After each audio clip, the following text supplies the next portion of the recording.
It's the offseason of Giannis. The Bucks are listening to offers for the two-time MVP. He said last year that it might be time to move on. Team owner Jimmy Haslam says we'll find out soon whether Giannis signs a max contract to stay or is moved. Front office insider Bobby Marks joins us now. So Bobby, let's dive deeper on a potential Giannis trade. What makes the most sense from the Bucks' perspective? I still think it's Miami, just because they check the three boxes that Milwaukee would be looking for. Certainly when you look at a win now player, which would be Tyler Hero, the former All-Star, who's entering the last year of his contract. Young players on controllable contracts with Khalil Ware and Jaime Jaquez. And then you look at the draft equity. Miami's got the 13th pick in the draft next week. They also have 2 future firsts that they can move in a deal, pick swaps there. So I do think it's Miami, just based on the 3 criterias that Milwaukee would be looking for. All right, it feels like the last couple of summers have been the summer of Giannis, so we'll see what happens there. Let's stay in the Eastern Conference. Another free agency development. Wizards guard Trae Young declined his $49 million player option to become a free agent, but Brian Windhorst says that this isn't a surprise and he's expected to re-sign with Washington, likely on a 3-year deal. So Bobby, why don't you put your GM hat on? The Wizards, they have Trae Young and the number 1 pick. What are the next steps that you would take to get this team into playoff contention?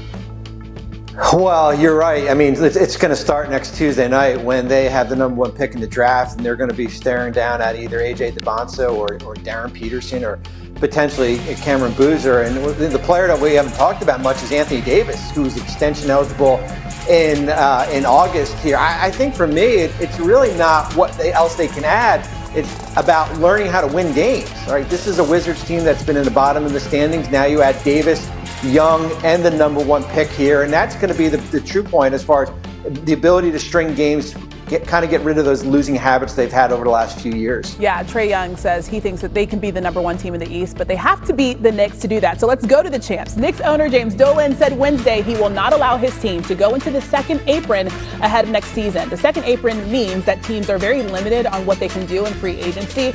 Only the Cavs were in the second apron this past season. So Bobby, what does this mean for the Knicks as we head into the offseason?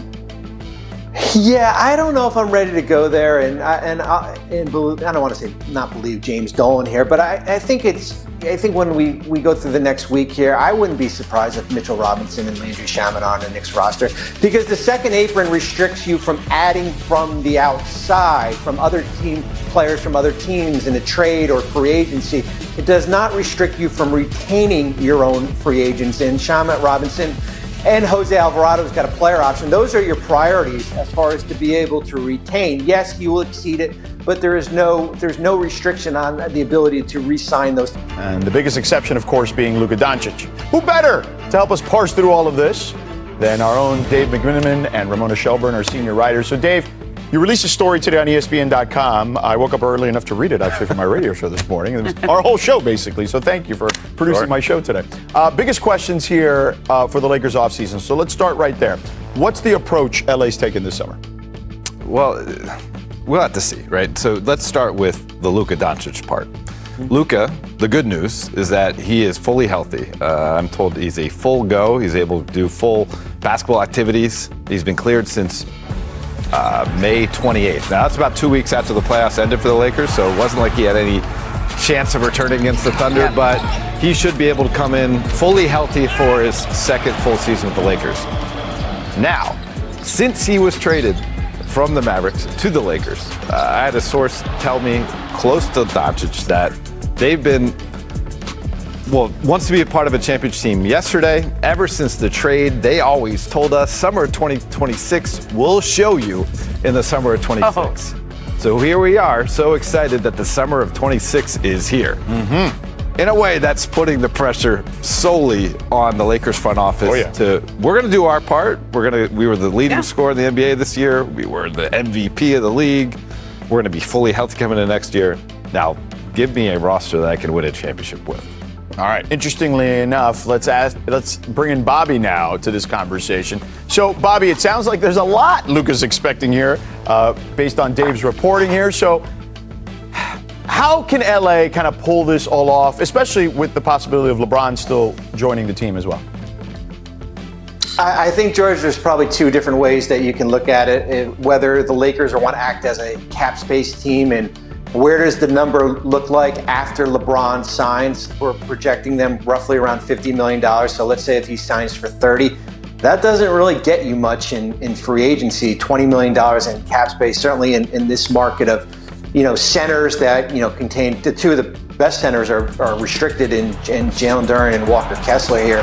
And then there's the other option, which is probably the more optionality-wise, the best way to go is to act over the cap, where you would bring back LeBron James and certainly players like Luke Kennard, and we'll see what happens with Rui Hachimura. And then that basically opens up a lot of different ways you can go from the trade standpoint, where maybe you can package Jared Vanderbilt and DeAndre Ayton, who's got that player option, and go out and get a $28 to $30 million player, and you've got those two future picks along with the pick of this year's draft. So that gives you a lot more flexibility there. So as I said, two different options. The cap space game is a little bit more dangerous just because there's not that much out there in free agency.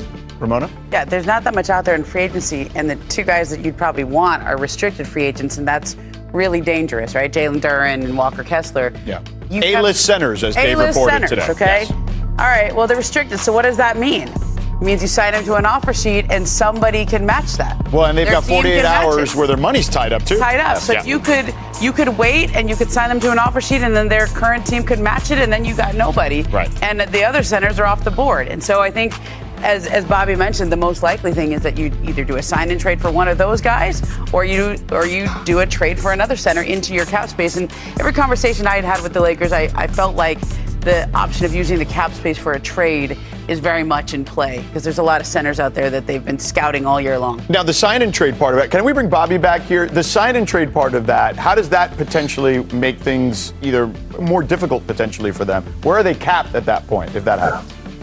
Well, yeah, I mean, really the sign and trade restriction comes in if you're kind of a high spending team, because then you get hard capped at the first apron. They're nowhere near it. So they do have the flexibility if they want to go out and do it's got to be a minimum of a 3-year contract there. So from a flexibility standpoint, yeah, they've got the optionality to do a sign and trade if that's what's on the table. I can't see Jalen Duren getting away from Detroit. Utah obviously has made an offer, a very strong offer, which Tim McMahon reported was 5 years, almost $140 million to Walker Kessler. He's turned that down, but Utah's turned a lot of things down for Walker Kessler in the past. The Lakers have tried to trade for him. Indiana tried to trade for him last year before they got Zubac, and so you have to think Utah's not letting him go for not a lot of. They want something back for him. Yeah, I already heard from someone in the Detroit organization today that said, "Hey, tell Luka to leave JD alone." But I reported Luka, even though he's overseas in Slovenia right now, he has been in constant communication with Rob Pelinka and JJ Redick. And the initial, as we alluded to, the initial kind of message that Luka gave to the Lakers is, "Get me an A-list center."